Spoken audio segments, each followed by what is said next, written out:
comedy, because we do comedy every night here, and it's called the Comedy Clubhouse, and people often come here think we're going to laugh, and instead they leave crying their eyes out, so apologies. Our next performer who's going to open up the second half of the show is the lovely Conor.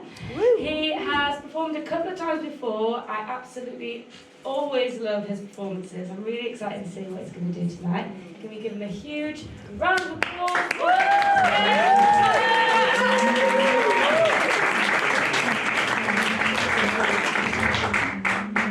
Hi everyone. Yeah, I want to use the mic because it makes me feel like I know what I'm doing. So yeah, I had to change around what I was going to do today a little bit because it's an exciting night. My friend Amelia is here watching. Shout out to Amelia.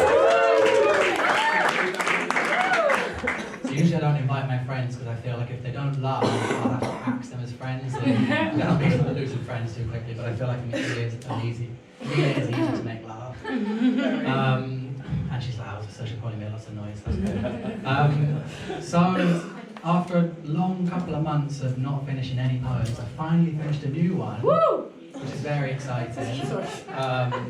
So I'm going to do a new poem, which is funny, and then a nice, intense, serious one in the middle, and then a funny one to end with.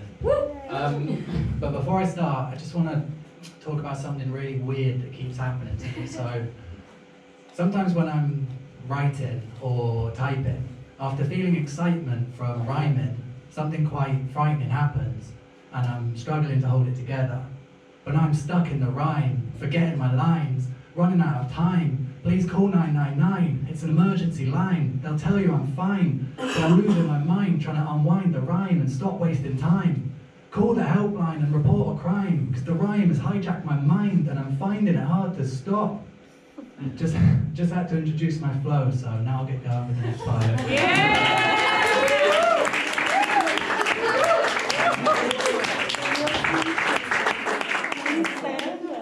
So I've finally taken the plunge as a poet, and I thought I would write a love poem. You know, every poet has to have at least one soppy and sloppy love poem in their back pocket. So I thought I'd write about the love of my life. Think about it all the time. We make love probably 3 times a week if I'm lucky. Huge important part of my life. And her name is Ruby Murray. Now, for those of you who don't know, which I mean is probably most of the people here who are not British, Ruby Murray is Cockney rhyming slang for curry. Curry is the love of my life. I love curry a lot. In England we eat loads of curry, and a nice fun fact for you for the night: chicken tikka masala is the national dish of England. Yeah. And it's fucking banging. So this one is a poem called Ruby Murray. It's a Friday night when the mood is right. You dim the light, reach over to your partner, grab her by the arm, tell her to keep calm as you whisper your dirty suggestion. Shall we get a curry then? I'm feeling kind of hungry, and my bowels are getting clogged again. I'm thinking of Vindaloo, as a few hours later I'll be in the loo. For a fiery number 2. But we'll get one you're into too. How does that sound to you? She winks at you seductively, lips her lips so subtly, unbuttons her shirt and pulls you in, saying, I'm ready for you to order the curry.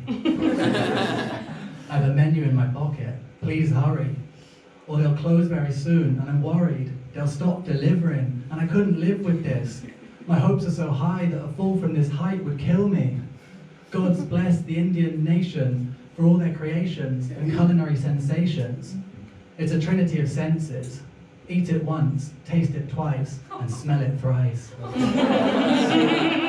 What a delight.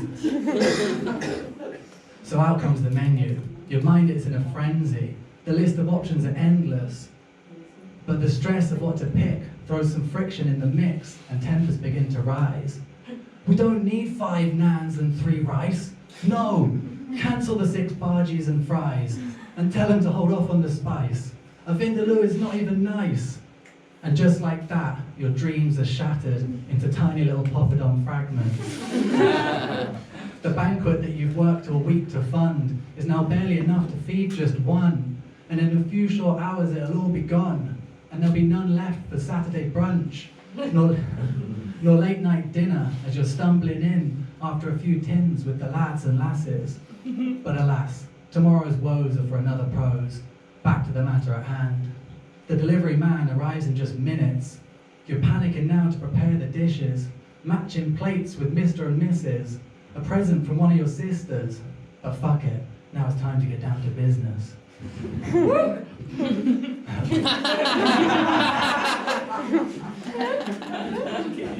You slap on your plate the vindaloo.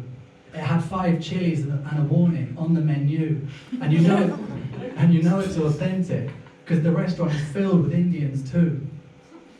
You take a bite and your mouth sets on fire. Your eyes are burning like chemical warfare. Your partner looks worried, asks if everything's all right. You smile and tell her that you're totally fine, but really and truly you're dying inside, and you're not even sure you'll make it through the night. But gotta stay brave and keep a smile on that face. After boasting that a vindaloo would be child's play, you excuse yourself and head to the kitchen. Your palms are sweaty and you're losing your vision.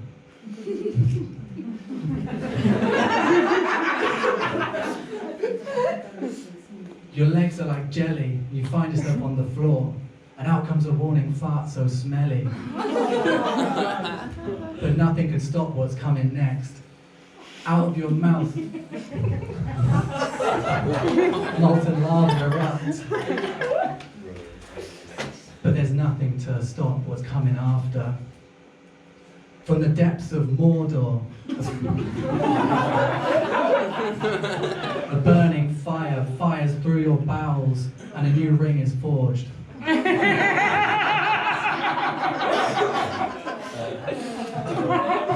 out splurts some diarrhea from within.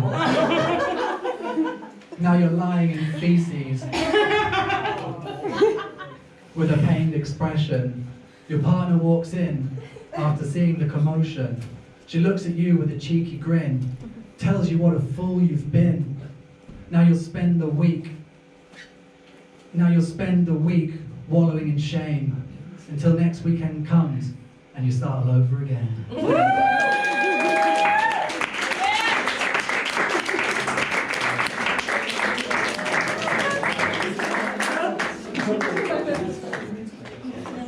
Thank you. So, as promised, we'll change up the vibe totally now. I like to throw in one serious one. So this next one is about, for a long time I had problems with drink and drugs and was wrecking my life and all that stuff. And a few years ago I got clean, stopped all of that, and I wrote this poem kind of summarising where I am now and where that was then. And it starts off a bit depressing, but I think it gets a bit hopeful towards the end, so that's the way I tried to do it, so as not to leave everyone really fucking depressed. Ever woken one morning as the day is dawning, and before you start yawning, there's booze on your mind, and a bottle of wine enshrined by the bed, and the first thought in your head is to drink it. Not with olives and cheese as an aperitif, but to cork it, straw it, and pour it down your neck, and in less than 10 seconds it's gone, and you move on to the next. And as the day progresses, your head gets progressively more fuzzy and warm, and you're torn between two worlds in an alternate reality, the duality of a life lived unconsciously, with enough functionality to survive. Life flutters by like a bird in the sky, so far from your eyes it's unreachable.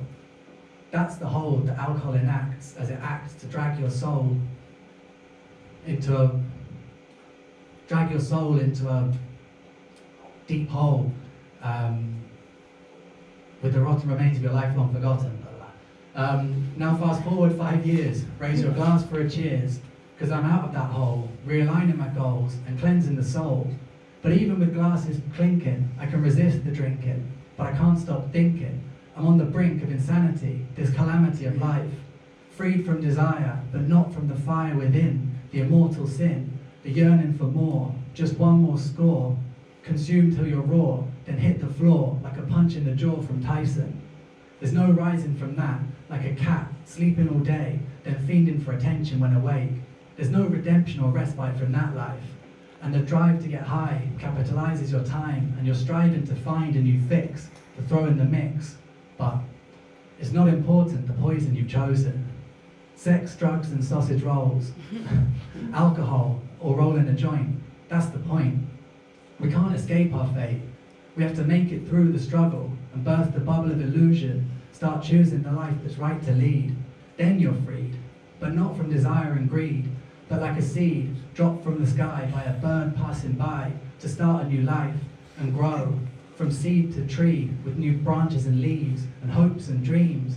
It seems an unachievable act, but in fact it's not. We can give it a shot, give it all that we've got, because why not?